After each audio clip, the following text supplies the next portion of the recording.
about global warming, or should we call it global freezing?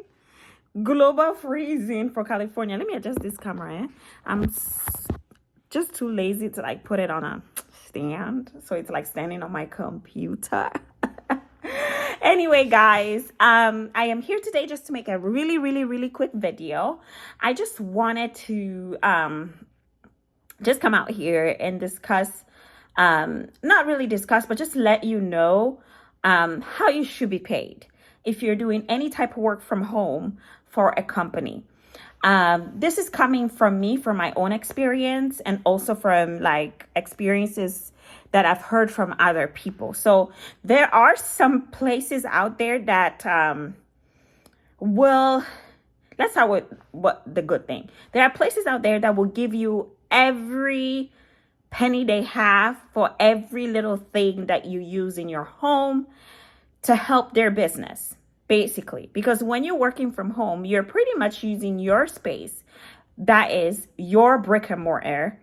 You're using your computer, you're using your internet, you're using your lighting, your gas, your everything to work from home for this company, which in turn still is cheaper for that company rather than them having a whole building for themselves or renting out different spaces and paying full price. It's still cheaper for them. There are companies out there who will pay you for everything that they could, under the sun, if you are working from home for them. But there are companies out there that they will try to test what you know and what you don't know so that they can get these things for free from you.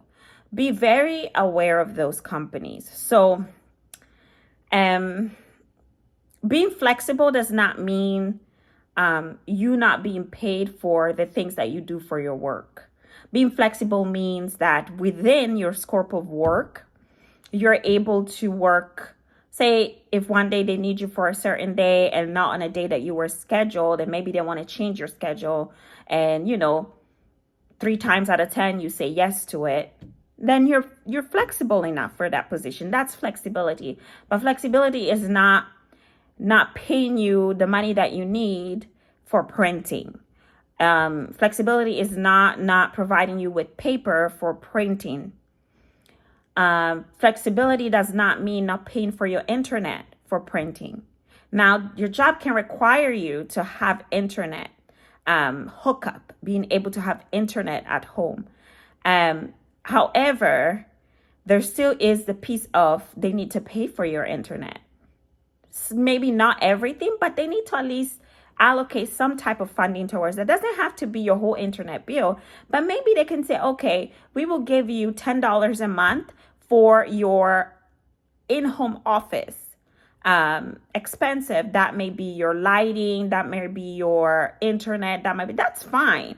But something at least needs to be allocated for those expensive, because guess what? It is still cheaper for them to do so if they have 20 nurses at home doing work from home versus them paying electricity for a whole building that they would have to either buy out or rent out, when it comes to bills. So there needs to be some allocation towards your utilities for doing the job that you're supposed to be doing.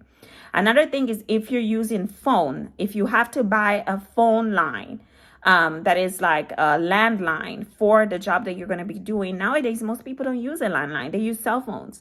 So if you're going to be using a landline, or you have to go out of your way to get a landline for your job, make sure that there is some type of allocation of funds towards that as well. And that is not included in your hourly pay or your salary. That is supposed to be separate. If you maybe are using your cell phone to make calls and it's not a landline, just be sure that there is some allocation of payment for that as well. I've had a job like that before where they allocated some portion of their funds to us for paying for our cell phone bills. It wasn't a lot, but it was enough, to take care of that, because most of the time we were using our phones to do those calls. If it wasn't for that job, I would not be making all those calls. So it's not much, but it's something. And it makes you as the worker appreciate your job, because you're like, oh, they're thinking about that. Because let me tell you, a lot of these jobs are making money. They get funding. They get a lot that we don't know. So it shouldn't be coming out of your pocket to pay for things that make someone's business better. Okay, because there's a lot of companies out there kind of using nurses because they use the fact that we care about people, we care about patient care to kind of like squeeze things out of us, and it's not fair. Another thing is, if you are traveling for your job, if you're going to visit patients in clinics, or if you're going to visit patients in their homes, what's this in my hair? Just make sure you get mileage reimbursement. Whether that is from your house to the patient home or from one patient to the other patient, doesn't matter. At least something needs to be given for your gas.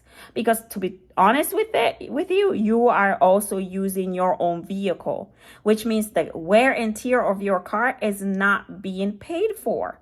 So as much mileage that you can get, make sure that you get it. So don't go out here accepting positions that say, oh, we don't pay mileage. Oh, we don't pay for this. Oh, we don't pay for that. And you're using your car, you're using your time, you're using your everything to fulfill a job duty. Okay?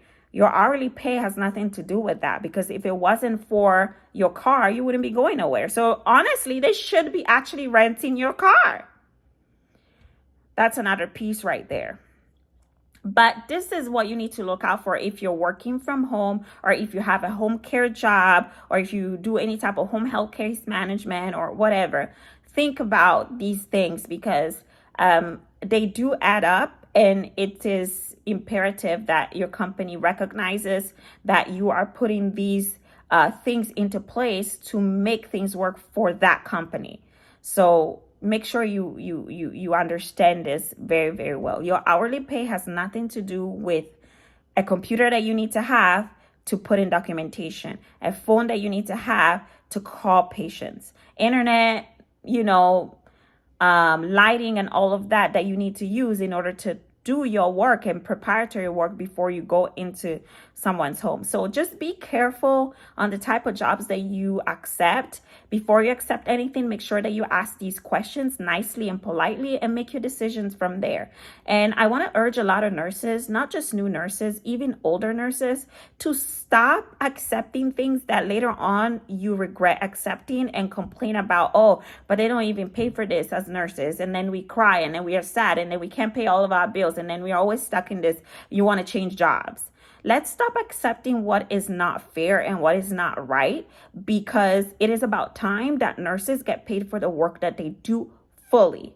Because at the end of the day, we take care of people. Patient care really depends on us. So we need to be compensated what we deserve for the work that we do.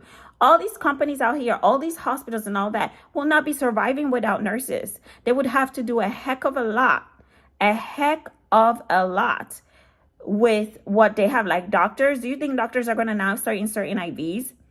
Do you think doctors are now going to start giving IM injections when they have to plan somebody's care? Like they have to diagnose, they have to figure out how to treat somebody, how to think of what would work for somebody who's ill. Do you think they have time for that? They don't have time for it. It would not work without nurses in the hospital, because we need to put interventions into place and evaluate the interventions, evaluate the treatments to make sure that whatever was prescribed, is it working, is it not? We need to make sure that we relate whatever we're funding to our doctors so that they can make the right decision on what to do next for the patients. So if it wasn't for nurses, a lot of healthcare corporations, healthcare businesses will not be in function. They will not be working. So we need to really be diligent in, really assessing how much we're being paid, how much we're being compensated for what we're doing. Because there are a lot of places out there that unfortunately will tell you one thing, and then tomorrow they'll tell you something else. Or they'll want to pay you a certain amount. Maybe it sounds like it's great, it's a lot of money, but then you come to find out that, say you're supposed to work 8 hours on a shift, on your 6th hour, they come and ask you, almost force you to work another 8-hour shift. And that's maybe 3 times out of the week they're asking you that, not once a month that they're asking you to do that. And then you feel kind of forced to do it because now, everybody else have been forced to do it, they've been doing it, and you're going to be like the odd one out to not do it. It's not the right thing that you have to feel forced to work all these overtime hours. But unfortunately, some companies make it look like that's the case because they don't want to hire more. They don't want to pay more, all that. So just be careful We need to be paid for the work that we do so that we can do it well and we don't keep having this high turnover of nurses. We need to be treated well. We need to be given fair benefits for the job that we do. We need to be given fair compensation for the jobs that we do. America is expensive. Every state right now is extremely expensive. So there is no way that we should be made to feel like we are not worthy of any amount of pay that they're giving us. We should not be made to feel that way. So this message is for all of you guys who are entering the working field in nursing, who are thinking of switching and have not much idea of what it looks like to work from home, and or this is just something that you are questioning about, you're thinking about. This message is for you. These are the things that you should be looking out for if you're working from home. Get what you deserve, so that you can stick out in the job for a while. You're not going to feel like 6 months in, you feel like you're giving more than you're getting. Should be kind of fair, don't you think? All right. Well, thank you so much for watching. Welcome to Valentina's Corner. Well, bye-bye from Valentina's Corner. Till next time. Ciao.